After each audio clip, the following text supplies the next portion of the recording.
So what are oxalates and phytic acid then? So phytic acid is a large molecule that chelates, meaning it bites onto a mineral. Okay. Plants use phytic acid to store minerals. They need to store the minerals like phosphorus and calcium and manganese and magnesium because they use those to germinate once the seed actually germinates. Like a Brazil nut is a seed. It doesn't have selenium in it for you. It has selenium in it for the actual plant when it wants to grow into a Brazil plant, right? So the way that it holds onto that mineral is with a compound called phytic acid, which chelates those minerals. Oxalate is another compound. It's a dicarboxylic acid. So it's a much smaller 2-carbon molecule. But it also can prevent the absorption of these molecules by binding to them and pulling them out of your gut. So when we're talking about nutrients, all of these discussions should be framed in terms of bioavailability. Sure. How much of that nutrient can you actually get out of that plant? Because let's just think about spinach. Like when you're eating spinach, are you eating it because you're like, I'm getting a certain mineral out of it or a vitamin or something? I'm eating it because I do think that there are some nutrients to it, but I also think that there's fiber in it as well. And so just for regularity and keeping fiber up, I think, well, I might as well add a whole bunch of spinach. It disappears. It's calorically pretty minimal. You can put big handfuls in the pan and cook it down, and it's like nothing. So spinach is actually a really interesting one because spinach is very high. Don't ruin my life. You're going to ruin my life. Oxalates, knowledge is power. You're welcome. I know. I want to know. That's exactly why I'm talking to you.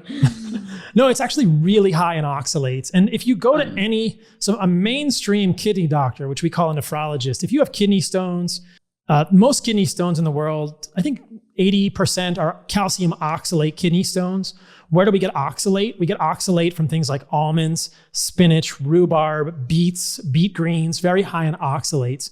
And these oxalates can accumulate in humans. And we don't really fully understand this.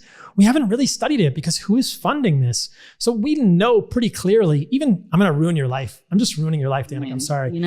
Hey, look, my people all know, like, they're all like, what are you eating these days? I mean, this can be like, Sweet Haley, who's been with me for 14 years. She's like, so what are you eating these days? Because I will evolve my diet based on more information. So, okay, let me have it. So chocolate also is pretty high in oxalates, as is turmeric and turmeric powder. Jen, we need to end this interview. It's over. That's what I'm talking about. I told you. So we know there's been studies where they give people, now this is a lot of chocolate. It's like 2 to 4 ounces of chocolate. This is like Valentine's Day amounts of chocolates. But you can see that in their urine, the oxalic acid goes up to levels that are pathological. You get the amount of oxalate in your urine is the same as somebody with like a genetic condition that causes oxalate dumping and massive urinary stones in the kidney, staghorn calculi. So if you eat, that's with 2 to 4 ounces of chocolate. I'm just saying, like, chocolate has a lot of oxalates, and you can push the amount of oxalic acid in your kidneys very high, and you can excrete it, but maybe it forms a stone, or maybe it deposits somewhere in your body. I see. So there's been autopsy studies also of human thyroids. There's no role for oxalic acid in human thyroids. When they look at autopsies, the majority of human thyroids have oxalate deposits in them. And so the question is like, okay, what is oxalic acid doing in the thyroid? Is it potentially harmful? And then we see lower levels of oxalate in people whose thyroids are affected by autoimmune thyroid conditions like Hashimoto's thyroiditis. So you think, okay, this is just all hypothesis, but this is the type of thing that I want my work to make Western medicine ask these questions. Is it possible that some autoimmunity at the level of the thyroid is triggered by a reaction against oxalate being deposited in the thyroid? There's no real critical role for oxalate in the human body. It's a waste product. When you break down certain amino acids, you excrete a small amount of oxalic acid, oxalate. But when you dump spinach into your bison, you're just pushing that oxalate up and up and up, and you're just making more and more oxalates to be deposited everywhere. Joints, thyroid, kidneys. I mean, this is probably the worst one. There's a whole group of people out there who have vulvar pain that resolves when they stop eating oxalates. It's called vulvodynia. They can't sit, like women can't sit because it hurts so badly to sit in the vulva. And it appears to be related to oxalate deposition in the nether regions, in the most precious part, in the most tender regions. Wow. So this is just one of these type of things that says like, okay, is spinach really good for you? Let's ask the question and try and understand how Danica and all your listeners thrive the best moving forward. There's no nutrients in spinach that you can't get from eating meat and organs. And then if you want fiber, I'm going to send you some mangoes or papaya from Costa Rica, or I'm sure in New York, or wherever you are, you can find bananas or other fruit. There's plenty of fiber. I mean, fiber is a whole separate discussion, which we don't have to get into unless you really want to. But because I'm animal-based now and I'm eating fruit, I think that there's a lot of ways people can get fiber from fruit. You don't necessarily need more fiber from vegetables. And I mean, I think both women and men will appreciate this. I think that most people that I speak to, when they cut the vegetables out of their diet or decrease them, they have less gas. They fart less, they have less bloating, their GI symptoms get better, which is just easier to be a human when you can be around people and not have to sneak over to the corner to fart or something. I can't say that's a huge problem, but I mean, I'm definitely interested in the oxalate side of things and the part where it makes the nutrients less bioavailable or is actually counterproductive.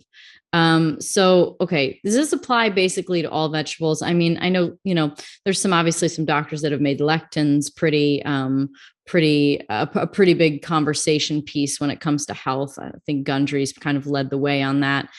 So I have done, after interviewing him, I definitely steer clear of more of those, but I do get confused then when it comes to, okay, what about broccoli? What about cauliflower? What about zucchini? Well, the zucchini is a lectin. But some of those other ones, is it oxalates being the main thing that is dangerous in some of those other vegetables that make them either counterproductive in the body? Oxalates are just one of the problems. There's many issues. So we can talk about the brassica family, which is kale, cauliflower, broccoli, Brussels sprouts, all of Brussels these sprouts collard too? greens. Yeah, they're all in this brassica family. So we can talk about that. That's a really interesting conversation. Yeah, so let's just define vegetables so people understand vegetable versus fruit. So vegetable is, and this is actually, you can put on your DeLorean 75,000 years ago hat. A vegetable is any part of a plant that's not a fruit. So if you think like a plant and you're rooted in the ground as a plant, you have roots and you have a stem, and sometimes the stem is woody, and you have leaves, and then you make seeds, and the seeds are like your babies. You're going to encase your DNA in the seed, all the information to make a new plant somewhere else. It's either going to get dispersed by wind, or it's going to be in a sweet fruit, which is going to drop to the ground and get eaten, and hopefully the seed gets pooped out somewhere else. Or, the birds come and they disperse your seeds because they want to eat the fruit. So anything that's not a fruit is a vegetable, technically. So you're thinking about vegetables are things like seeds. So grains, nuts, seeds, and beans are all vegetables. Leaves are vegetables. So spinach, kale, chard.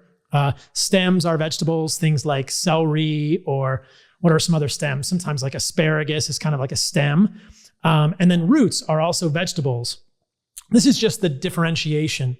And if you think like a plant, does a plant want any part of its body other than a fruit to be eaten?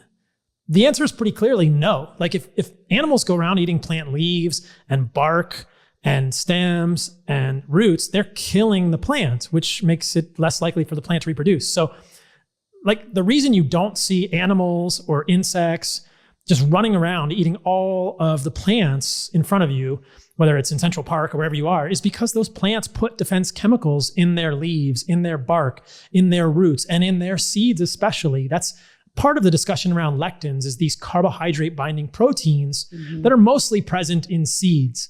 Things like, beans are seeds, right? Those are a big source of lectins. A lot of nuts are problematic lectin containing foods for humans. So there are lots of defense chemicals in seeds that go even beyond the lectins. There's oxalates, there's phytic acid that we talked about, but there are other defense chemicals in leaves. So in the case of kale, cauliflowers, chard, all of these brassica vegetables, you have a whole family of compounds with this complex name, isothiocyanates. And yes, in the name, it sort of has like a cyanide type of thing, and they are related in some ways to that compound. They don't work exactly the same, but there's pretty good evidence that amounts of Brussels sprouts and certain types of kale that people eat contain enough of these isothiocyanates, like one specifically is called goitrin, to inhibit iodine absorption at the level of the thyroid and create potential for hypothyroidism, which is also called goiter. So maybe you've seen pictures of people in Africa or Central America with the really big, thick necks. Have you seen that? Like the real, that's a goiter. That's a goiter. And it's from hypothyroidism because these people are eating so many of the foods that have these goitrogenic compounds. Things like cassava, is a common root eaten in Central America. And they're not eating enough foods with iodine, things like fish or meat and organs of animals. So if you're not eating enough animal foods and you're eating a lot of plant foods with these defense chemicals that attack your thyroid and prevent iodine absorption, you become iodine deficient and you get this pathological goiter, this huge, thick neck. Wow. And these people are forced to do this because of poverty and they can't hunt and their hunting grounds have been destroyed because they're no longer living as hunter-gatherers. So this is the concern. And again, this is what my work is about, is asking questions, getting people to really think like, is my thyroid healthy? Like, do I check my thyroid? Do I check more than just a TSH? Like, am I having autoimmune thyroid issues, but I'm still eating broccoli? Is it possible I'm eating too many oxalates?